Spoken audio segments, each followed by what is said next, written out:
Bismillahirrahmanirrahim. Assalamualaikum warahmatullahi wabarakatuh. Alhamdulillahi wa kafa. Wassalatu wassalamu ala nabiyil mustafa. Ashhadu an la ilaha illallah wa ashhadu anna muhammadan abduhu wa rasuluh. La nabiyya ba'dah, amma ba'd. Pertama dan utama sekali, marilah sama-sama kita ucapkan puji dan syukur kehadirat Allah Subhanahu wa taala. Alhamdulillahirabbil alamin, karena Allah masih mengizinkan kita untuk melaksanakan perkuliahan pada hari ini. Semoga apa yang kita pelajari dan kita dapat pada hari ini diberkahi oleh Allah. Amin, amin ya rabbal alamin. Salawat dan salam Allahumma salli ala Sayyidina Muhammad, marilah sama-sama kita kirimkan kepada Nabi junjungan kita, yakni Nabi Yuna Muhammad sallallahu alaihi wasallam.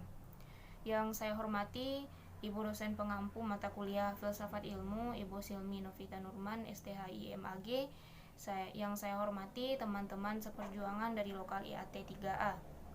Baiklah, pada kesempatan ini izinkan kami mempresentasikan hasil diskusi kami mengenai filsafat ilmu.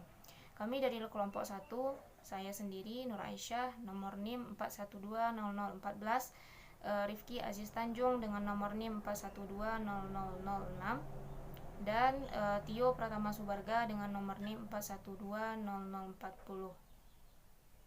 Baik, untuk materi pertama akan dijelaskan oleh saya sendiri, yaitu mengenai definisi filsafat ilmu. Sebelumnya kita harus tahu dulu apa itu filsafat. Nah, teman-teman pasti juga sudah pernah membaca dan sering mendengar mengenai bahwa filsafat itu secara bahasa diambil dari bahasa Yunani, yaitu filosofia, yang mana philos artinya cinta dan sophia artinya kebijaksanaan. Nah,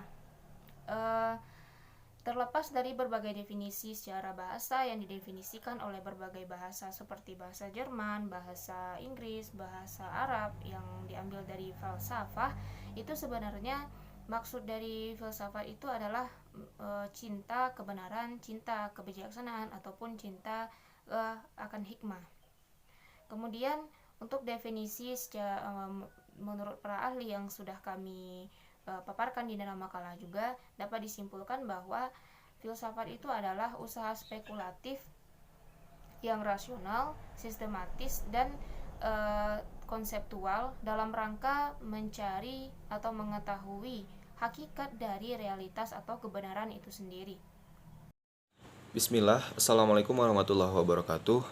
Hamdan katsiran thayyiban mubarakan fih, kama yuhibbu rabbuna wa yardah. Perkenalkan, nama saya Tio Pratama Subarga, NIM 4120040. Saya akan melanjutkan presentasi materi selanjutnya tentang objek kajian filsafat ilmu.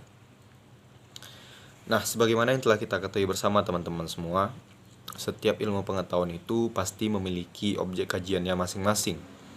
Pasti memiliki ranah pembahasannya masing-masing. Pasti memiliki ruang lingkupnya masing-masing. Sehingga antara satu ilmu pengetahuan dengan yang lainnya itu tidak saling tumpang tindih. Terserahlah, mungkin ilmu pengetahuan agama lah, atau ilmu pengetahuan umum, dan lain sebagainya. Intinya mereka memiliki ranah pembahasannya masing-masing. Nah, objek kajian ini diperoleh melalui pendekatan-pendekatan atau cara pandang seorang pakar atau seseorang yang ahli pada ilmu yang bersangkutan, atau melalui metode-metode, atau melalui sistem-sistem tertentu yang telah mereka tentukan. Nah, ini yang membuat ilmu pengetahuan itu semakin unik karena mereka berbeda satu sama lain terkait objek kajiannya. Nah, bagaimana pula dengan objek kajian dari filsafat ilmu ini? Saya mengutip pendapat dari Nung Muhajir mengenai objek kajian filsafat ilmu. Beliau membagi menjadi dua, yaitu objek material dan objek formal. Apa sih objek material itu? Apa sih objek formal dari filsafat ilmu itu? Nah, objek material filsafat ilmu yaitu membahas fakta dan kebenaran semua disiplin ilmu, serta konfirmasi dan logika yang digunakan dalam semua disiplin ilmu. Objek material ini mencakup semuanya, mencakup apa saja, baik yang abstrak atau yang konkret, yang tidak nampak, yang nyata, yang material ataupun non-material. Pembahasannya mencakup semuanya, tidak terbatas pada apakah hanya dalam kenyataan konkret seperti manusia dan alam semesta saja, atau hanya di dalam realitas abstrak seperti Tuhan atau sesuatu yang bersifat ilahiyah lainnya. Tidak, objek material mencakup semuanya. Nah, bagaimana pula dengan objek formal?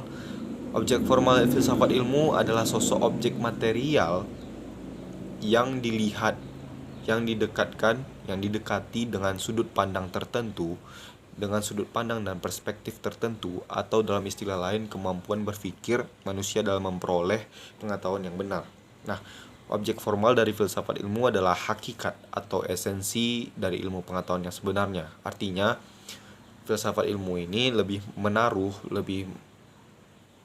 merujuk perhatiannya terhadap problem-problem mendasar dari ilmu pengetahuan. Mungkin sekian dari saya. Saya hanya menjelaskan secara global saja karena di dalam makalah ataupun PowerPoint sudah dijelaskan secara detail. Sekian dari saya. Materi selanjutnya oleh Saudara Rifki. Kepada saudara dipersilakan. Assalamualaikum warahmatullahi wabarakatuh. Perkenalkan, nama saya Rifki Aziz Tanjung dengan NIM 412006. Baiklah, saya akan melanjutkan materi kami. Tujuan filsafat ilmu. Tujuan filsafat ilmu pertama, filsafat sebagai sarana untuk penalaran ilmiah sehingga orang menjadi kritis terhadap apapun yang dia alami.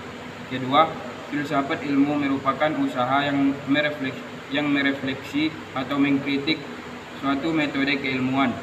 Ketiga, filsafat ilmu memberikan ilmu dasar secara logis terhadap metode keilmuan atau metode yang berkembang. Baiklah, hanya sekian yang dapat saya sampaikan. Saya akhiri. Wassalamualaikum warahmatullahi wabarakatuh.